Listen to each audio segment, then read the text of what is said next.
Kerala flooring trade യൂണിയന്റെ ആഭിമുഖ്യത്തിൽ 2025 വർഷത്തെ കലണ്ടർ വിതരണവും ജനറൽ ബോഡി യോഗവും ചേർന്നു. ഹോട്ടൽ മെട്രോ ടവറിൽ നടന്ന പരിപാടിയിൽ മുതിർന്ന ഫ്ലോറിംഗ് തൊഴിലാളികളെ ആദരിച്ചു. ചടങ്ങിൽ മെമ്പർഷിപ്പ് കാർഡ് വിതരണവും നടന്നു. Kerala flooring trade union Kozhikode ജില്ലാ നോർത്ത് മണ്ഡലത്തിന്റെ നേതൃത്വത്തിലാണ് 2025 വർഷത്തെ കലണ്ടർ വിതരണവും ജനറൽ ബോഡി യോഗവും സംഘടിപ്പിച്ചത്. ഹോട്ടൽ മെട്രോ ടവറിൽ നടന്ന നോർത്ത് മണ്ഡലം കലണ്ടർ വിതരണ ഉദ്ഘാടനം KFTU കോഴിക്കോട് ജില്ലാ സെക്രട്ടറി അബി കൈതപ്പയിൽ നോർത്ത് മണ്ഡലം പ്രസിഡന്റ് ജിജീഷ് പാലയ്ക്ക് നൽകിക്കൊണ്ട് നിർവഹിച്ചു. ചടങ്ങിന്റെ ഭാഗമായി മുതിർന്ന ഫ്ലോറിംഗ് തൊഴിലാളികളെയും ആദരിച്ചു.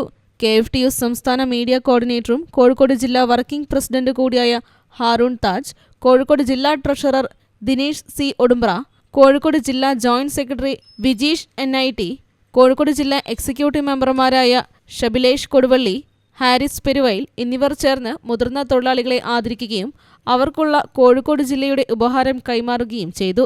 മെമ്പർഷിപ്പ് വിതരണ ഉദ്ഘാടനം കോഴിക്കോട് എക്സിക്യൂട്ടീവ് മെമ്പറായ രാജേഷ് പറമ്പത്ത് നിർവഹിച്ചു. മെമ്പർഷിപ്പ് കാർഡ് വിതരണ ഉദ്ഘാടനം കോഴിക്കോട് ജില്ലാ എക്സിക്യൂട്ടീവ് മെമ്പറായ ലാലു ഒളവണ്ണ നിർവഹിച്ചു. കോഴിക്കോട് ജില്ലാ എക്സിക്യൂട്ടീവ് മെമ്പർമാരായ ഗഫൂർ പട്ടേൽ താഴം, സന്തോഷ് പേരാമ്പ്ര, സരീൻ പേരാമ്പ്ര എന്നിവർ സംസാരിച്ചു. പരിപാടിയിൽ കോഴിക്കോട് ജില്ലാ കോർഡിനേറ്റർ സന്തോഷ് PK അധ്യക്ഷനായി. News bureau, Kozhikode.